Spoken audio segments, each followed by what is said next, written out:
পরিচিত কিছু মুখ আছে যাদের সাথে তুলনা করে, যেমন বাংলার সানি লিওনি, বাংলার মিয়া খলিফা, বাংলার অমুক, বাংলার তমুক, লাইট, হ্যাংট্যাং, হাবিজাবি। 5 তারিখের পর সিকবাতুল্লাহ ভাইয়ের একটা ভিডিও শেয়ার করে আমি একটা সমালোচনামূলক একটা পোস্ট করেছিলাম। ঘণ্টাখানেকের মধ্যে এত কমেন্টস এবং এত নেগেটিভ মেসেজ আমার ইনবক্সে এসেছে যে আমি পোস্টটা আর আমার অলে রাখতে পারিনি। অনলাইনে নারীদেরকে যেই ধরনের বুলিং করা হয় সেটা শুধু নারী কিংবা পুরুষের মধ্যে সীমাবদ্ধ নয়। এই বুলিংটা আসলে ডিপেন্ড করছে আপনি কার বিরুদ্ধে বলছেন, কার সমালোচনা করছেন, কাকে নিয়ে বলছেন এবং কি বলছেন। তো প্রথমেই আমি আমার একটা ছোট্ট অভিজ্ঞতা দিয়ে শুরু করতে চাই। জুলাইয়ের মধ্যে একদম প্রথম থেকেই সম্মুখ সারিতে থেকেছি, কথা বলেছি কিংবা রাজপথে স্লোগান দেওয়ার অভিজ্ঞতা হয়েছে। তো তখনকার সময় দেখতাম যে বিভিন্ন রাজনৈতিক দল এক্সেপ্ট আওয়ামী লীগ, তারা আসলে বিষয়গুলোকে খুব অ্যাপ্রিসিয়েট করতো। নারীরা জুলাইয়ের সামনের সারিতে রয়েছে, নারীরা সামনের সারিতে থাকছে, এটা আমাদের জন্য বড় একটা শক্তি, বড় একটা পাওয়ার। কিন্তু ঠিক সেম জিনিসটাই, ঠিক সেম স্লোগানের ভিডিও কিংবা সেমভাবে রাস্তায় থাকার আমাদের যে প্রতিবাদের দৃশ্যগুলো 5 তারিখের পরে চিত্রটা কেমন যেন বদলে গেছে। 5 তারিখের পরে যখন আমরা রাস্তায় নামছি, মাইক হাতে নিয়ে স্লোগান দিচ্ছি, তখন সেই রাজনৈতিক দলের নেতৃবৃন্দ কিংবা নেতাকর্মীরা যারা 5 তারিখের আগেই আমরা মেয়েরা সামনের সারিতে ছিলাম বিধায় অ্যাপ্রিসিয়েট করতো, তাদের বক্তব্য হয়ে গেছে আমরা এখনো রাস্তায় কি করছি। এবং শুধুমাত্র কি করছি বিষয়টা তো খুব শালীন ভাষা। অনলাইন হেট স্পিচ কিংবা কমেন্টগুলো আসলে এতটা শালীন থাকে না, এবং চাইলেও এরকম একটা আলোচনা সভার মধ্যে সেই শব্দগুলো কোট টু কোট আসলে উচ্চারণ করা আমার পক্ষে দুষ্কর।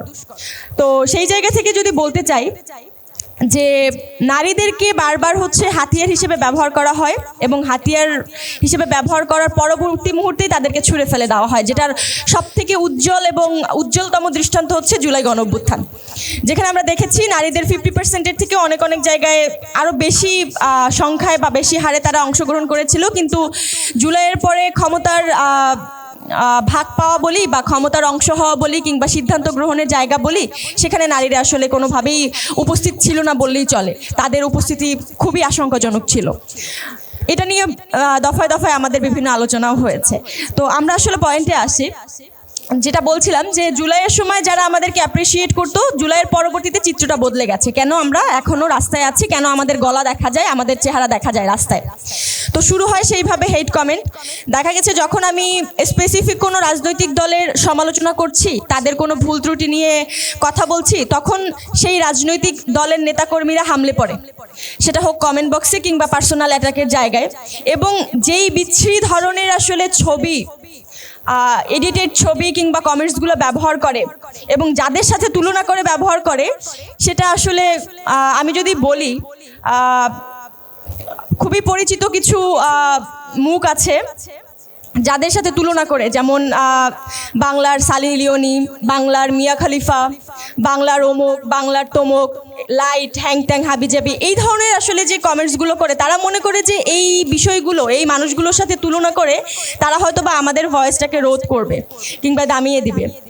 তো এখানে আরও একটা অভিজ্ঞতা যদি বলি, বাংলাদেশের প্রেক্ষাপটে বা বাংলাদেশের বর্তমান পরিস্থিতিতে, রাজনৈতিক বাস্তবতায়, যখন কোনো নারী সে নারীর সত্তার বাইরে গিয়ে যখন তার ভয়েস বা কণ্ঠটাকে পলিটিক্যালি কিংবা সচেতনতার জায়গায় নিয়ে আসে কিংবা অ্যাজ এ সচেতন নাগরিক হিসেবে সামনে নিয়ে আসে, তখন বাংলাদেশের সমাজ ব্যবস্থা বা এক্সিস্টিং সিস্টেম তাকে আর নারী হিসেবে কাউন্ট করে না, তখন তাকে একজন প্রতিদ্বন্দ্বী হিসেবে কাউন্ট করে। এবং নারীদের ক্ষেত্রে সবথেকে বাজে বিষয় যেটা হচ্ছে, তাকে তার যোগ্যতা, তার ভুল ত্রুটির ঊর্ধ্বে গিয়ে তাকে তার ক্যারেক্টার অ্যাসাসিনেট করা হয় এবং তাকে তার ড্রেস আপ, তার চলাফেরা, তার পার্সোনাল লাইফ নিয়ে জাজ করা শুরু করা হয়, যার ভুক্তভোগী আমাদের এখানে উপস্থিত বেশ কয়েকজন রয়েছে। তো আরেকটি অভিজ্ঞতা যদি বলি, এটা আসলে শুধুমাত্র আওয়ামী লীগকে আমরা দোষ দিতে পারবো না যে তারাই আমাদের অনলাইনে নারীদেরকে হ্যারাসমেন্ট করে বা বুলিং করে। এইটা শুধুমাত্র বিএমপিকে দোষ দেওয়া যাবে না, এটা শুধুমাত্র জামাতকে দোষ দেওয়া যাবে না। আমি পূর্বেও বলেছি, যখনই আপনি কথা বলবেন সেটা যার অ্যাগেনস্টে যাবে, সেটা যার সমালোচনা হবে, সেই গোষ্ঠীটাই আপনার উপরে হামলে পড়বে, আপনাকে নেগেটিভ কমেন্ট দেবে। এবং মাঝে মাঝে বিষয়গুলো এতটা তীব্র মাত্রায় চলে যায় যে আমার বাস্তবিক জীবনে দেখা কাজ করার শুরুতে যে তারা মানে সোশ্যাল মিডিয়া থেকে পুরোপুরি দূরে চলে যায়, তারা অনলাইনে তাদের অ্যাকাউন্টস থেকে শুরু করে সব কিছু অফ করে দেয় এই হেট কমেন্ট, এই নেগেটিভ বার্তাগুলো না নিতে পেরে।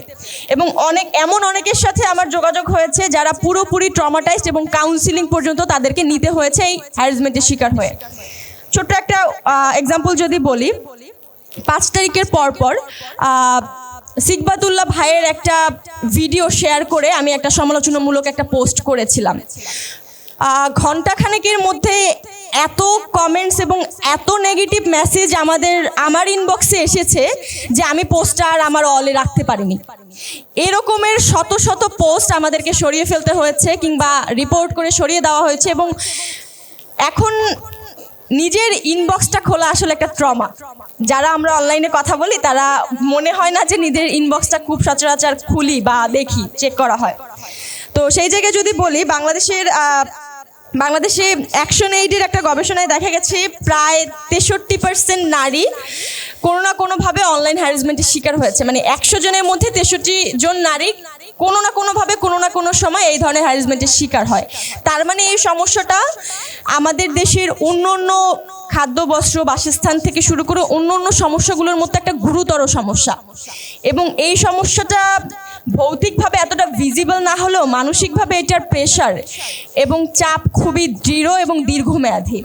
দেখা গেছে যখন একটা মেয়েকে এই ধরনের বুলিং করে অনলাইন স্পেস থেকে তার কণ্ঠটাকে রোধ করে দেওয়া হয়, যখন একজন নারী নেতৃত্বকে এইভাবে বুলিং করে তাকে থামিয়ে দেওয়া হয়, তখন আমরা একজন প্রতিবাদী নাগরিককে হারালাম, একটা সচেতন নাগরিককে হারালাম, একজন যোগ্য, একজন মানে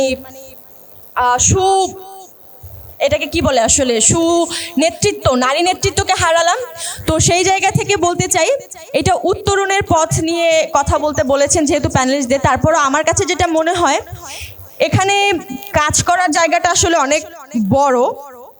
সেটা হচ্ছে, যদি রাজনৈতিক দলগুলো বিশেষ মোটা দাগে আসলে হ্যারাসমেন্টের শিকার হয়ে থাকে বিভিন্ন পলিটিক্যাল বিষয়গুলোকে কেন্দ্র করে, যখন পলিটিক্যাল স্পেয়ারে কথা বলা হয়, পলিটিক্যালি কারো সমালোচনা করা হয়, সেই জায়গা থেকে মোটা দাগে, আমি বলছি না পুরোটাই, মোটা দাগে, তো সেই জায়গা থেকে রাজনৈতিক দলগুলো গুরুত্বপূর্ণ ভূমিকা পালন করতে পারে বলে আমি মনে করি।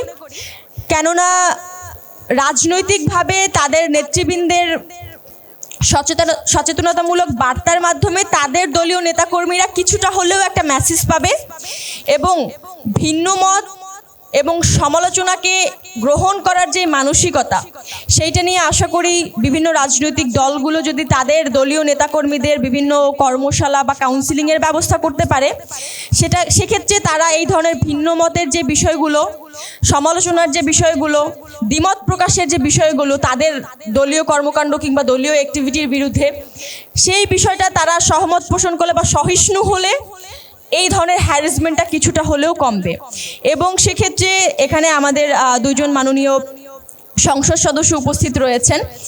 আমি মনে করি বাংলাদেশের এক্সিস্টিং যে ল রয়েছে এই অনলাইন হ্যারাসমেন্ট, সাইবার বুলিংয়ের ক্ষেত্রে এক্সিস্টিং যে ল রয়েছে, সেক্ষেত্রে এটা খুব বেশি কার্যকর না, অনেকটা ডেড লয়ের মতো। তো এই বিষয়গুলোকে কিভাবে আরও কার্যকর করা যায় এবং এই অনলাইন হ্যারাসমেন্টের ক্ষেত্রে কোনো ভুক্তভোগী যদি আইনের আশ্রয় নিতে চায়, সেক্ষেত্রে তারা যাতে দ্রুত এবং দ্রুততম সময়ের মধ্যে কার্যকরী কোনো স্টেপ পেতে পারে কিংবা তাদের কাছ থেকে কার্যকর কোনো ব্যবস্থা পেতে পারে, সেটা নিয়ে কিভাবে কাজ করা যায় সেই ব্যাপারে আপনারা দৃষ্টিপাত করবেন, যাতে করে এই যে অনলাইন হ্যারাসমেন্ট অপ্রতিরোধ্য হয়ে উঠছে, যে এইটা আমি একজনকে একটা হেট কমেন্ট করে দিলাম, তার বিরুদ্ধে একটা এআই একটা ছবি, নেগেটিভ একটা ছবি ছড়িয়ে দিলাম, আমার বিরুদ্ধে তো কোনো ব্যবস্থা হচ্ছে না, তার মানে আমিও দিন দিন অপ্রতিরোধ্য হয়ে উঠছি, আমাকে তো কেউ ঠেকাচ্ছে না। তো এইটা যাতে না হয়, অনেক ক্ষেত্রে দেখা যায় যে ফেক আইডি থেকে এই ধরনের কমেন্টসগুলো আসে। তো ফেক আইডিও কিন্তু আইডেন্টিফাইয়ের সুযোগ রয়েছে, যাতে এই বিষয়গুলো খুব গুরুত্বের সাথে দেখে এই বিষয়গুলো আইডেন্টিফাই করে শাস্তির আওতায়, মানে দৃশ্যমান শাস্তির আওতায় আনা হলে আশা করি কেউ একটা অনলাইনে একটা কমেন্ট করতে গিয়ে অবশ্যই সে জেলে যাবে এই ধরনের মানসিকতা রাখবে না, বা এটাকে ভয় পাবে যে আমি একটা কমেন্ট করে কেন শুধু শুধু জেলে যেতে যাব, কেন একটা শাস্তি পেতে যাব। তো যখন এই ধরনের বিষয়গুলোকে অ্যাড্রেস করে আমরা শাস্তির আওতায় আনতে পারবো বা দৃষ্টান্তমূলক কিছু স্থাপন করতে পারবো, তখন আশা করি এই বিষয়গুলো রোধ হবে। পাশাপাশি আমাদের সামাজিক সচেতনতার বিষয় রয়েছে, সেটা শুধু রাজনৈতিক দল নয়, সর্বস্তরের মানুষজন যখন সামাজিকভাবে সচেতন হবে, এই বিষয়গুলো নিয়ে সচেতন হবে, তখন বাংলাদেশের অনলাইন স্পেয়ার থেকে আসলে এই সাইবার বুলিং বা হেরিটেজ পেজের বিষয়গুলো আসলে কমতে শুরু করবে বলে মনে করি। সর্বোপরি এত সুন্দর একটা আয়োজনের জন্য আবারও ধন্যবাদ আয়োজকদের।